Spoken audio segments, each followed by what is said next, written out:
All right, we are here to talk to Matt Nieto about Hispanic Heritage Month. And Matt, first off, how are you doing today? I'm doing good. Yeah, boys just had a good practice, getting ready for tomorrow's game. I guess I'll start off by asking you just your overall thoughts on what Hispanic Heritage means to you. Yeah, well, obviously I'm Mexican American, so it means a lot. I grew up here in California, and it's a pretty Hispanic state. So yeah, it means a lot to me. I was raised that way, and San Jose, there's a lot of Hispanics in this city as well, so it's definitely special to me. Does that heritage mean more to you now than it did to you when you were a kid, maybe? Because I know that as an adult, I think more about it than I did when I was like 22.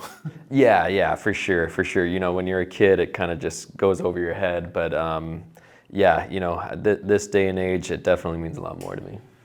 Any moments specifically in your youth of playing hockey stick out, either good or bad? To be honest, I'd never had any bad experiences.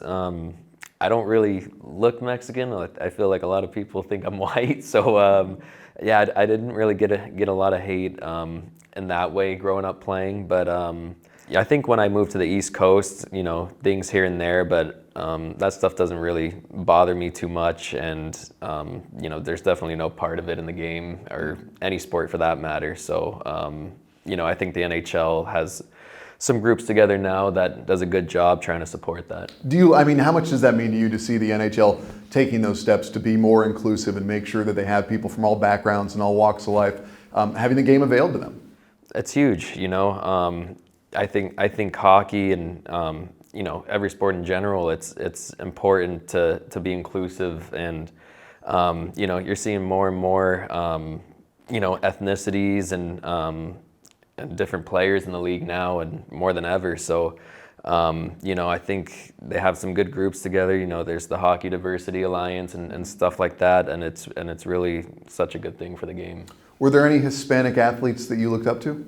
Scott Gomez. Scott Gomez was my favorite player growing up, and I definitely looked up to him because he was Hispanic, and he was so successful, Stanley Cup winner. So that was someone that I definitely looked up to.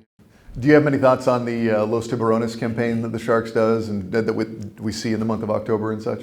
I think it's awesome. I think I think the people that they get for it have, obviously amazing art abilities and come up with some cool designs and jerseys and stuff like that. And I think it's cool, being able to hear their stories and their backgrounds and stuff too. So, I think the Sharks have done a good job with that. And it's a night that I think myself and everyone on the team looks forward to, to see what kind of jerseys we got for that night. Yeah, for sure.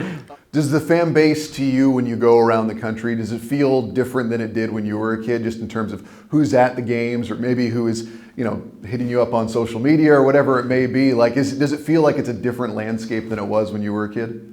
Yeah, a little bit for sure. Like I said, I just think the game has grown so much, and it's so popular now. And you even talk to people who, don't know anything about hockey but love watching the games because of, how fast-paced it is and how exciting it is. So, the game is more exciting to watch than ever. It's a fast game now, and there's a lot more skill than there used to be. So, yeah, I just think that, we got a lot of fans from different, walks of life, and it's going to continue to be that way. Have kids approached you at all to talk to you about your experiences and, making that jump from being a young player to try and working your way up? Like, whether or not they do share that Hispanic heritage, like, have you had that opportunity where people have come and sought out your, just your experience and your advice? Yeah, for sure. When I go back home in the summers, I try to do, camps, and I've got, friends that I grew up playing with that now coach youth teams. So, I go out there and practice, and we usually do Q&As and stuff. And yeah, all the kids get super excited and ask, really good questions actually. And, there's some funny ones too. But, I just think it's good for them to, have someone to look up to that's, from the area, that's played on those, youth teams, and, I'm sure it gives them some motivation too. It's the classic representation matters. They see someone who's from their area that might look more like them, and it gives them more inspiration to, continue their careers. Do you see yourself there when you're talking to these kids at the camps and stuff? Or are you like, man, that wasn't too long ago that was me? Yeah, exactly, exactly. I remember when I was a kid and I would go to, Ducks signings and get stuff signed by Paul Correa and stuff. And I remember him being so nice to me. He was my, along with Gomez, my other favorite player. And I would go watch Ducks games and stuff. And I remember how great he was with me, at signings, and how nice he was to all the fans and kids that approached him. So that's something that I try to do as well. Awesome. Well, Matt, thank you very much for sharing your thoughts on this, and keep playing some great hockey, man. Thank you so much. Thanks for having me.